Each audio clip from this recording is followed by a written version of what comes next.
ITNation Connect 2024 was last week. It's the Monday after. Huge success. Largest MSP event of the year. So many new announcements. So many new exciting things going on. We had a great time. We had Podcasters Row for the first time ever at an MSP event, by the way, not just ITNation, where we had 9 podcasters set up in their own area, in a high traffic area, just having conversations with attendees, MSPs, with vendors, with ConnectWise staff. Just a wonderful event.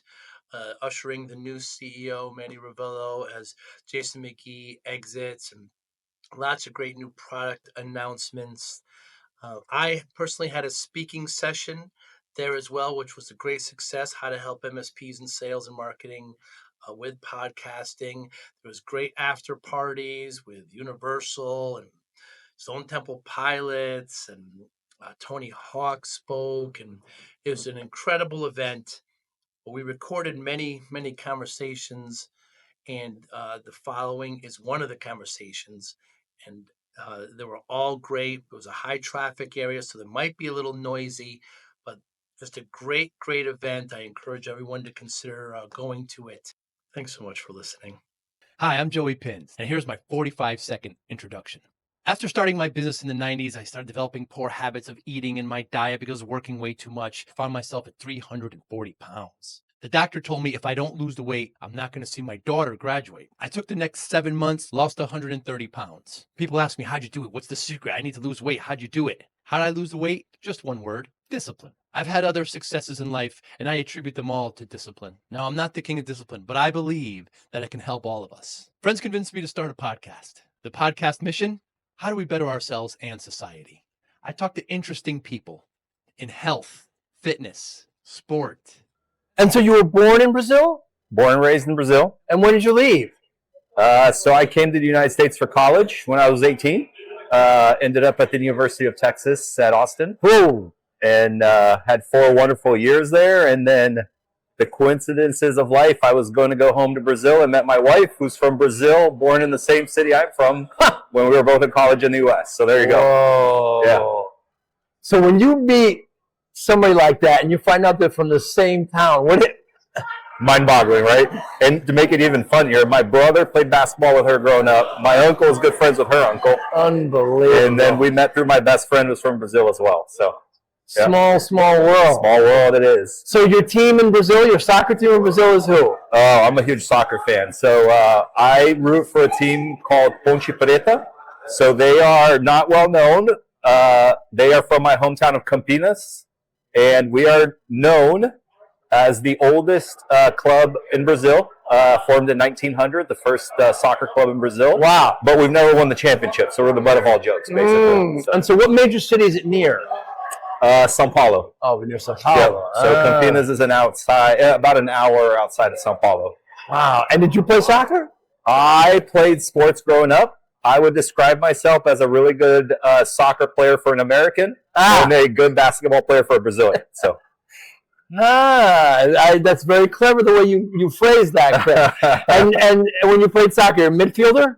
I played all around. So I could kick right-footed, left-footed. So I'd end up getting stuck on the left sides, and then over time, started to play a little bit forward, and so. Went from defense up to forward, and then kind of ended, I guess, my short career as a left wing kind of player. So, and you didn't play in Texas? No, far from it. Yeah, that's D1.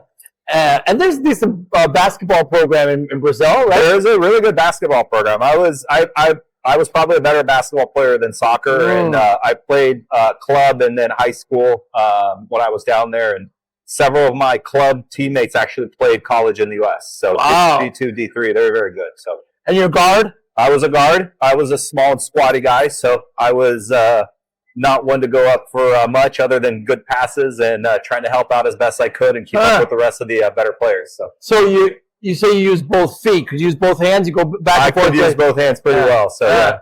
But a foul throw, you're putting your right hand base? I'm right-handed, when I shoot. Yes. I see. And you start the shot low or high?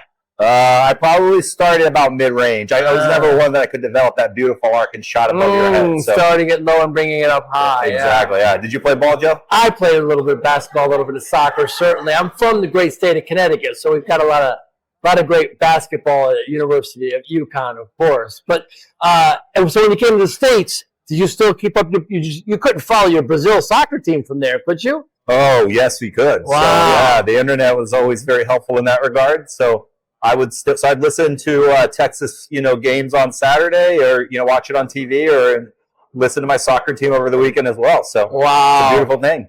And to this day, do you follow any other teams or only out of Brazil? I mean, globally, I love every sport, right? So I watch both my kids play soccer now, so we watch a lot of European soccer, Brazil soccer when we can. Had the great pleasure of taking them to go see Argentina and Peru in the Copa Cup, Copa America, Copa America recently. So that was pretty cool. That's right. Yeah. What's happened to their national team, Chris? Which one? Brazil? Brazil. Oh, we suck right now. That's. I mean, the World Cup. I mean, they were always there. It's a really good question, Joe. It seems like we lost heart and grit. Yeah. That was what defined, I think, Brazil teams in the past, in the 70s when we won it. And then the 90s, right, which is what I remember growing up. The team was just hungry to get it done. You had Romario Bebeto playing up front. You had Dunga was kind of the defensive midfielder, kind of the heart and soul of the team. Yes. I think we've lost that a little bit. I think the Brazil players today, they're more interested in taking Instagram photos actually than winning games. So. There's a lot playing over in the big, in Europe, though. There's a lot of Brazilians over there. Still a lot of big name players. We've got Vinny Jr. playing for Real Madrid. Yeah. Right? So, but again, I think the rest of the world's caught up in many ways, right? Absolutely. You look at U.S. soccer, it's developed so much. I mean, Christian Pulisic playing AC Milan. That's right. Arguably be the Scoring best a lot player of goals. Serie A. Right? Yeah, most certainly. And so I follow Manchester City, and our keeper is Ederson, who's actually your backup for Allison plays. That's true. Starts. Yep. But and there's there's Argentinian. I don't think there's any other Brazilians on the team that starts for City. But again, a storied franchise, one of the best. I still think they have 4, just like Italy. Or no, I think Germany has now 4. Brazil's 5 World Cups. 5. That's right. And then Italy at 4. Germany, I think 4. Argentina 3. Wow. Something like that. So. Amazing. Yeah. Amazing. So were you around when Germany beat Brazil 7-1? Yeah, that's painful. Yeah. Even as you say that, that was World Cup. Let me think. It was there. The year my daughter was born, so 2014. They were living in Brazil. Yes. And what was the climate like? What was that? Brazil was on a high going up into that semifinal. The team had played well, but then we got literally trucked by Germany in that semifinal, and it was like they wouldn't stop scoring. Oh, it was like death of a family member for like weeks after that across the country. So. Isn't there still? I heard to this day there's a saying like losing 7-1 is like some kind of they say 7-1 and everybody knows what that means. Oh, for sure. You still reference 7-1. Yeah, and they know exactly. Oh, yeah, immediately. Yeah, when you get trucked in something in Brazil, that's probably the reference everyone throws out now. So. Wow. Yeah, that was. I couldn't believe my eyes. I absolutely could. Germany went on to win. I don't remember now. Yes, they did. They did go on to win, right? Yeah, and that was a team of like Muller. Yep. Right, and some of the and of course as a kid I would go to New York and see Pele play. Cosmos. Yes, New York Cosmos. There you go. Chico Chikarian, Carlos. Now he was wasn't Beckenbauer on that team? Franz Beckenbauer was there too. Yeah, from Germany. Yeah. I wore his Adidas shoes for all through high school playing his the Beckenbauers, but I don't know if I'd be the same person today without my soccer. Yeah, well, there you go. Yeah. It's in our blood. It is, and you coach it now. I used to coach it for my kids. Right. And they played rec leagues, and then Dad would come in there. And you know what I discovered? How competitive I was, Joe? When I had to coach a 6-year-old girl's soccer game, and I was like, holy moly, wow, I am pretty competitive. That's when I found out. So now I leave it to the pros. Both the kids play a club, travel soccer. Nice. People that played at a much higher level than I. So you got a bunch of 6-year-old girls or boys? I got a daughter who's 10, and my son is 8-year-old. I see. And you got competitive when they were 6 because you weren't playing all the players and you wanted to win. Yeah, I wanted to win. So Can't help it though, right? Yeah, sometimes it's in your DNA. It You're wired is. that way. And at 6 years old, they're still, some are being forced to play by their parents. Oh, yeah. Pull up their shirt, when they play. Yeah, you got kids out there that are like trying to do sandcastles in the middle of a game, right? Cartwheels. Yeah. So, what has that knowledge of all the soccer and the team building? How has that helped in your professional career? oh, I would say a lot. I think that sports growing up, I think, helped redefine my views on leadership and teamwork in so many different ways. When I was young, I started to see some of the older players and how they really took control of, the good of the wellness of the team, right? So there's a great book that I've read many times called The Captain's Class, right? And what they look is at, different captains across, sports and why they were successful. And, I think it amounts to two things, right? One, it's an insatiable desire to win. And they're going to go through almost anything that, the game legally allows you to do to go, get that victory. And I think number two is, figuring out the goodness of the team, right? Every member in there is going to be different, and they are going to be motivated in different fashions. And understanding how everyone ticks and what makes them go is incredibly important. And those leaders that become transformational in nature are those that tie those things together in a way that becomes really symbiotic for the team to succeed. It's amazing how just those team sports just translate well in the business. It really does. So, Senior Vice President of Ecosystems at ConnectWise. yes, sir. What does that encompass? So the ecosystem team is really responsible for thinking through how do we bring together the solution providers in a way that is helpful for our partner community. Right. And so we work with some of the other general managers at ConnectWise, right? Of course, the core pillars in business management, unified monitoring and management, and cybersecurity. And then think through what's our build by partner strategies, right? And then as we think through our partnership strategies, our team is looking at it for how to recruit, solution providers into different categories that can complement the tech stack for the MSPs, in a way that's going to make them, more efficient. So MSPs should understand. We're here at ITNation Connect. I mean, Chris, there's 7,000 people here. It's absolutely incredible. It's a beautiful thing, isn't it? Beautiful thing. There's 170, 80 vendors over there, and lots of MSPs walking around. What should they know about ConnectWise's ecosystem? I think what we want people to understand is we are an open ecosystem, and we truly believe that MSPs have the power of choice. And part of what we also believe is that we want to meet MSPs where they're at. And that means that sometimes they're going to be buying from other solution providers or other disties. Sometimes they're going to need things that are outside of what ConnectWise can provide. What we strongly believe too, Joe, is that the needs of MSPs to get their jobs done, it's vast and complex, and it's always going to be more than what ConnectWise can provide. And what we feel our job is to bring together the solutions and the platform in a way that the MSPs can get their job done better, faster, cheaper through ConnectWise or otherwise on the ASIO platform. MSPs are here. They hear ASIO. They hear the platform. They hear about ecosystem. But it's really a complement of all of the tools in the stack, correct? Correct. And they should understand which one fits better for their clients. Yes. And that's done how? Well, here's the analogy that I would use to describe ASIO, right? And I usually use my cell phone as kind of the analogy. So ASIO represents the interface, in our cell phone to be able to get our jobs done, okay? ASIO also represents the underlying operating system for our cell phones that gets, the different widgets to work in a way that allows us to be efficient. The app store that exists on our cell phones is going to be powered through the distributors and the marketplaces, right? Pax8, Ingram Micro, TD SYNNEX, the Arrows of the world that know how to put those things together and have the underlying plumbing and the ability to drive transactions, for the MSPs. And then the apps that are available in that app store are provided either by ConnectWise, right, through our core services and our capabilities, or through third-party vendors that build apps that can either compete directly with some of the things that ConnectWise does, or that complement the things that we have out there as well, right? So with that analogy in place, right, for the vendors out there, come build on the ASIO platform, right? Come integrate into what we're doing.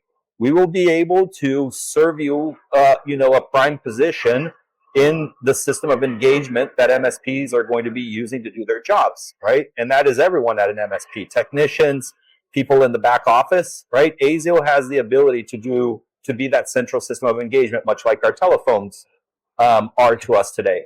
And so the vendors can build on top of that. The distributors and the marketplaces can connect into it. And at the end of the day, right, that's going to allow for the MSPs to have a platform that solves for the digital supply chain and the tool sprawl that's starting to occur. So instead of having to manage across 75 different tool choices, you can use ASIO as the one place that you're getting your job done, and then you're just picking and choosing how you plug into it on the back end to make it easier. Wow.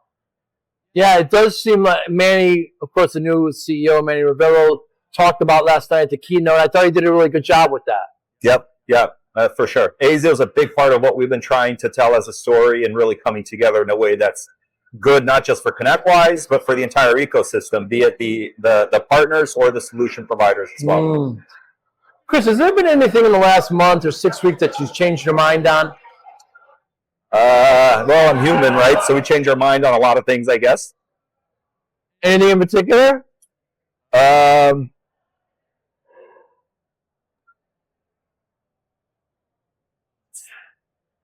a hard question to think about, Joe. That's a good one. Somebody recently told me that they went from well done to medium rare hamburgers, which is a good one. Yeah, that's a good one. So never a wrong answer. Yeah, I would say that I think you kind of change your mind.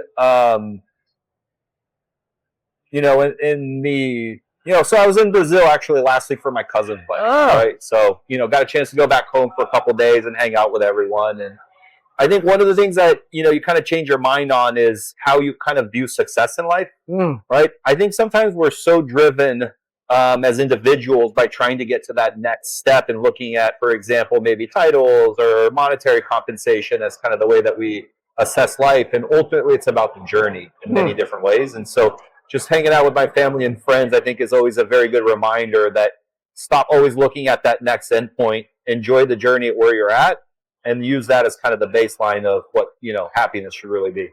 It is humbling when you go back home like that. Isn't it? Yeah. Yeah. My father's from a very small town in Italy, and he sent me over there when I was 10 years old, by myself, and I would visit my relatives, and it's just such a different way of living. It's not better or worse, it's just different. Yeah. But when I found myself, when I went back, it's like, all right, you gotta take a deeper breath, walk around a little bit more, and it's kind of very humbling and kind of straightens you out a bit. Oh, for sure. So did you have grandparents while you were there?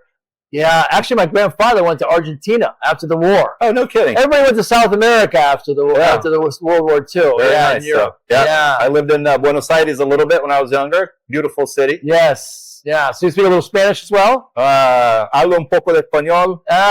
Parlo un poco de italiano. Italiano. E ho dimenticato di tutto. Que bella. Very good. And Portuguese. And Portuguese. That's my native tongue. Portuguese is not even in the same family. When I hear Portuguese spoken, it's so foreign to me. It's almost like a sing-songy kind of language. Yes. What I've heard is that Portuguese evolved more in its kind of root nature than Spanish, and so it's easier for Portuguese speakers to pick up on like Italian and Spanish than it is for Spanish and Italian speakers to pick up on Portuguese. Interesting. So, and the difference between Portugal and Brazilian Portuguese is? Vastly different. Really? Oh, for sure. We have trouble speaking to each other. Whoa. Of course, same language, but the way that the pronunciation works is so different, to the point that when I lived and worked in Brazil, and sometimes we'd even have meetings with teams in Portugal, we would start out in Portuguese and eventually pretty much move to English. Wow. And it's not UK compared to America. It's same context, but it's even more disparate in the language. It's just some of the phrases I might not understand, but I certainly know all the words. The words are the same, but the pronunciation is just very different. Wow. So, Fascinating. So I don't know if you know my journey, Chris, just briefly. I started my MSP in the 90s.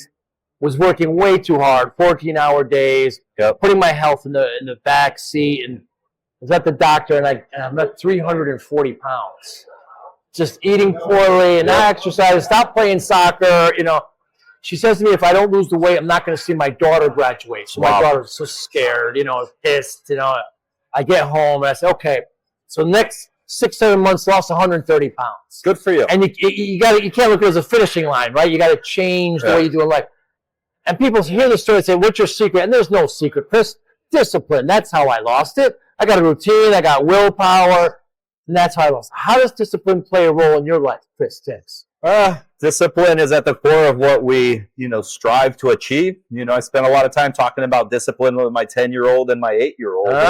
I describe discipline to them as the ability to do the things that you need to get done in the time that it needs to get done. Right? And so discipline sometimes means that you have to do the things that you don't want to do. And you just sometimes have to work your way through it. To me, I think discipline is important because at the end of the day, the most important lesson that we try to learn in life and teach on to our kids is resiliency. Right? Resiliency is, I guess, I would describe it as the ability to overcome things that are difficult in your life, and, to surpass obstacles that you didn't think that you could. Right? We're all going to get bad news in life. We're all going to fail, and how you come back from failure is more important than how you get to success because you've learned along the way. Yeah. And I kind of tell my kids there's two rules, that they need to follow. And my teams too at work, right? I was like, rule number 1 is don't be afraid to make mistakes, right? And rule number 2 is if you make a mistake, you can't make it a second time. And the reason is you either didn't learn the first time or you were lazy the second time and you didn't pay attention. And that is unacceptable. Making mistakes the first time, sometimes you just don't know better. But if you make it the second time, then it means that you failed yourself. Fool me once, shame on you. Yeah. Fool me twice, shame on me. Yeah. Well said. So exactly. What motivates you, Chris? So my motivation, I guess, would have to start, back actually to, 2 generations of my family. So I was born in Brazil, as we were speaking about, Joe, and my mom's parents are Italian, and they immigrated to Brazil from Italy after World War II, and basically I had nothing, right? Over time, they started a small little construction business. My dad's family are from the United States, and they immigrated to Brazil, and I always gave them a hard time that they went the wrong way. But they basically started a small business that was the arcade business. When I was a kid, I always kid that when I was 6 years old, I became CTO of the arcade company, chief testing officer, with all the video games that I get to kind of play, cool pinball machines. But I think, long story short, Joe, I had 2 generations of my family that made a lot of sacrifices for me, starting with my grandparents and then watching my parents, put me through very good schooling that enabled me and my brother to go, to overachieve in life well beyond what we should have probably ever achieved. And that to me is my motivation is passing it, is how do I take that legacy and those sacrifices and pay it forward? What I actually realized, and one of the reasons why I love working at ConnectWise is we get to work with small business owners, right? And it reminds me a lot of my upbringing with my grandparents and going to work with them, right? That was one thing that I always did on my days off from school or on the weekends. I go to work. And so my motivation is passing it on, right? I don't want small businesses to struggle the way I saw my parents and my grandparents struggle. And I feel like being at ConnectWise, we help, drive that, forward. And that makes me really happy. So given that motivation, how do you measure success? I think we measure success ultimately in different ways in life. And it's, at a point of time. I think that we always have aspirations of what we want to do, and sometimes we kind of need to, put steps in there of what success, mid steps of how success can play out. I think in my case, success can be, usually getting into certain parts of the business and learning new things. I think success can also be, achieving results that you've set out. At the end of the day, I think it's important to set objectives that are clear, that you can measure, that you can point back to, right? And have a sense of, get there and not get there, because that helps you then course correct, right? Absolutely. And then figure out how you can ultimately drive that success at the end of the day. as I get to know you more, I sense more of the Brazil, but I don't sense any Texas in you. I guess because Austin really isn't indicative of the whole state. Is that why? Well, that's probably true. I guess I dropped the y'all accent, Right, at some point. Were you wearing boots there? I never wore a pair of cowboy boots. Right. But I do wear a lot of burnt orange and Texas gear when I'm outside of work at this point. Of course you do. Yeah. Why aren't they playing A&M? What's the story there? I remember as a kid there was a rivalry. They just it's done. It's never happening. Well, I think so. That was one of my favorite games, right? Texas used to play Texas A&M on Thanksgiving. Yeah, one of probably the oldest rivalries, that has existed in college football, and a very good one at that. After A&M moved to the SEC, kind of the game stopped because we weren't in the same conference. Right. Texas tried to continue the series, and A&M kind of wasn't interested. We'll let our Aggie friends out, to decide why not on that one. Yeah. But ultimately, with Texas and A&M being back in the same conference this year, we actually get the game back. I didn't know that. Yeah, so we're playing them upcoming in November. It's not right after Thanksgiving, but it's pretty soon. Very cool. And Texas has to go to Kyle Field, which is an incredibly hard place to play. And I've actually been there. Oh, have you? Yeah, it's going to be a good game. Yes, looking forward to it. Yeah, and College Station. College Station, yes, in the middle of nowhere. And my daughter goes to Maryland in a College Park. Yeah, so I always get College Park. Similar. Yeah, it is in the middle of nowhere. Yeah, down there. Yeah, just miles of just it's fun though. Chris, thanks so much for your time. Good luck this week, and gonna have a great party tonight. It's just a great event. I appreciate your time so much today. Joe, we appreciate everything you do for the community, so thank you. Thank you for listening and or viewing Joey Pinz Discipline Conversations. Please share this episode with one or two of your friends who you think may benefit from the episode. Our website, www.joeypins.com. There you'll find lots of resources, and you could join our mailing list. Please follow us on all our social media, Instagram, Twitter, and Facebook.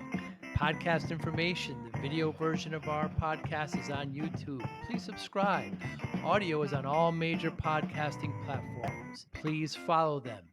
And if you like it, please consider giving 5-star rating. Would really appreciate that. Thank you again for listening or watching Joey Pinz Discipline Conversations.